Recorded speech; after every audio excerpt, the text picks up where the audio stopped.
नमस्कार। India debate में आप सबका स्वागत है। मैं हूं आशुतोष पाठक।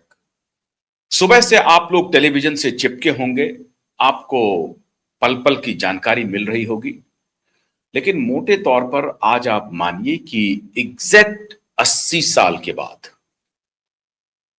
इस देश में एक बहुत बड़ी घटना हुई है। आप माने ना माने, लेकिन यह सच के काफी करीब है। मैं 80 साल क्यों कह रहा हूं? 16 अगस्त 1946, याद होगा। थोड़ा सा मैं नेपथ्य में ले जाना चाहता हूं आपको, ताकि स्मृति आपकी थोड़ी और मजबूत हो जाए। तो आज की घटना का, आज जो कुछ भी घटित हुआ है, उसका पूरा परिदृश्य समझ में आएगा। 16 अगस्त 1946 को डायरेक्ट एक्शन डे था। जुलाई में एक प्रस्ताव आया था, उस प्रस्ताव को मुस्लिम लीग ने खारिज कर दिया और उसके बाद मोहम्मद अली जिन्ना ने पूरे देश में मुसलमानों से अपील कर दी कि पाकिस्तान बनाने के लिए आपको जो कुछ भी करना है करिए। बाजार ठप करना है ठप कर दीजिए, बलबा मचाना है मचा दीजिए, खून की होली खेलनी है खेलनी शुरू कर दीजिए। और फिर बंगाल के उस वक्त थे प्रधानमंत्री कहलाते थे सुहरावर्दी, उसके शासनकाल में जो कुछ भी कोलकाता में हुआ वो इतिहास बन गया। आज तक के इतिहास में ऐसी बीभत्स घटना कभी नहीं हुई जो जिन्ना के आह्वान के बाद हुआ। आज 4 मई 2026, एग्जैक्टली 80 साल के बाद, बहुत सारे लोग कह रहे हैं कि पश्चिम बंगाल को आजादी आज मिली है। हालांकि ये अतिशयोक्ति होगी ये कहना, लेकिन अगर आप इसके स्पिरिट के, इसके फिलॉसफी में जाएंगे तो बहुत हद तक आप इस बात से सहमत हो जाएंगे कि वास्तव में पश्चिम बंगाल में क्या आजादी आज मिली है, या ये मैसेजिंग है, ये संदेश है। क्या भारतीय जनता पार्टी अपने पक्ष में बहुत सारी चीजों को करते जा रही है, या सिर्फ एक नैरेटिव मात्र है? ये कहना अनुचित होगा। अब आते हैं 2011।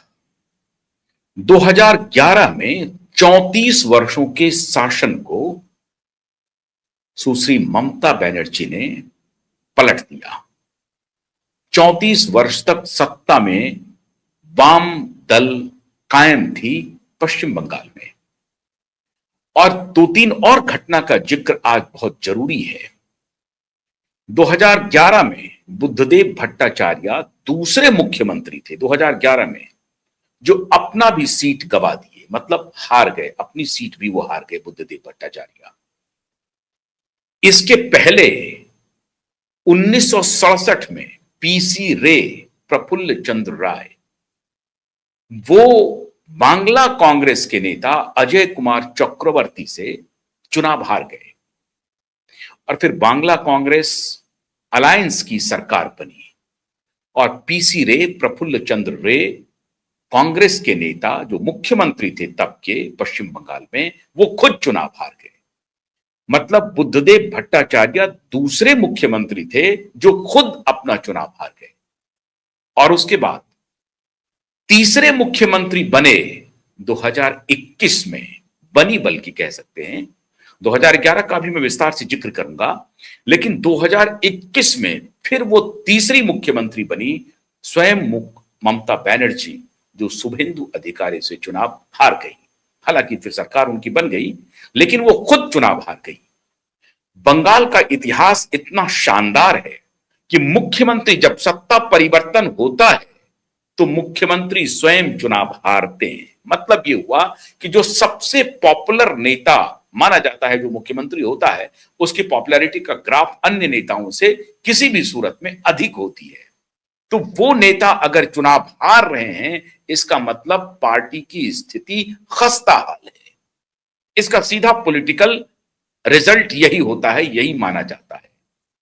तो प्रफुल्ल चंद्र रे हारे, बुद्धदेव भट्टाचार्य हारे। ममता बनर्जी एक ऐसी नेता थी जो स्वयं का चुनाव हारने के बाद भी वापस सत्ता में रही, क्योंकि वो खुद का तो चुनाव हार गई, लेकिन उनकी पार्टी सत्ता में वापस आ गई। अब अभी एक तीसरी लड़ाई चल रही है। शुभेंदु अधिकारी और ममता बनर्जी, अभी काउंटिंग रुका हुआ। अब जब मैं आपसे बात कर रहा हूं तब तक ये बातें अभी आ जाएंगी, फ्लैश होना बाकी होगा। हो सकता है कि जीत किसी की हो जाए, लेकिन अभी कुछ देर पहले तक भवानीपुर में जहां पे की मतगणना हो रही थी, बलबा हुआ और 12 राउंड के बाद रोक दिया गया चुनाव। रिजल्ट आ जाएगा। मुख्यमंत्री ममता बनर्जी इस बार हारती हैं या जीतती हैं, लेकिन उनकी पार्टी सत्ता से बाहर चली जाती है। जाने की पूरी संभावना हो गई है। रिजल्ट लगभग आउट है। 198 99 हो सकता है कि 200 का आंकड़ा भी भारतीय जनता पार्टी छू ले या पार कर जाए, और फिर तृणमूल कांग्रेस 3 डिजिट में इस बार शायद नहीं पहुंच पाए। जो 2021 में कहा गया था कि भारतीय जनता पार्टी 3 डिजिट में नहीं पहुंच पाएगी, वो इस बार ममता बनर्जी के लिए हो रहा है। फलितार्थ क्या है? अब 2011 का जरा जिक्र करना बहुत जरूरी है। 2011 में एमवाई कुरैशी चुनाव आयोग थे, मतलब चीफ इलेक्शन कमिश्नर थे। उनकी अध्यक्षता में, मतलब चीफ इलेक्शन कमिश्नर होते हुए, बंगाल में चुनाव कराए गए। कितने चरणों में? 6 चरणों में। और उस वक्त भी इलेक्टोरल रोल की प्रक्रिया का शुद्धिकरण का अभियान थोड़ा बहुत चला था। 6 चरणों में बंगाल में चुनाव हुए। क्यों हुए? क्योंकि 34 वर्षों का जो कुशासन था उससे सब लोग पीड़ित थे, और उस वक्त के चुनाव आयोग को यह लग गया था कि बंगाल में बगैर कड़ाई किए हुए फ्री एंड फेयर इलेक्शन असंभव है। और इसीलिए बंगाल में 6 चरणों में 2011 में चुनाव कराने पड़े। एम वाई कुरैशी थे उस वक्त चीफ इलेक्शन कमिश्नर, जो अभी कुछ नई गीता की किताब उन्होंने खोल ली है। कुरान की किताब खोली है कि गीता की किताब खोली है पता नहीं, लेकिन अभी उनकी किताब कुछ और कह रही है। लेकिन जब वो खुद चीफ इलेक्शन कमिश्नर थे तो इसी पश्चिम बंगाल में 6 चरणों में चुनाव कराए थे। कोई उनसे पूछे जाकर के कि 6 करोड़ चरणों में ये चुनाव क्यों कराए गए थे? इसलिए कराए गए थे कि तब 34 वर्षों के शासन में लेफ्ट के जो गुंडे थे वो फ्री एंड फेयर इलेक्शन होने ही नहीं दे रहे थे।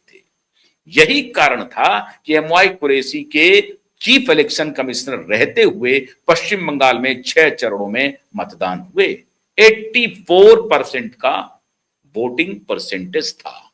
इस बार 2 ही चरणों में मतदान हुए।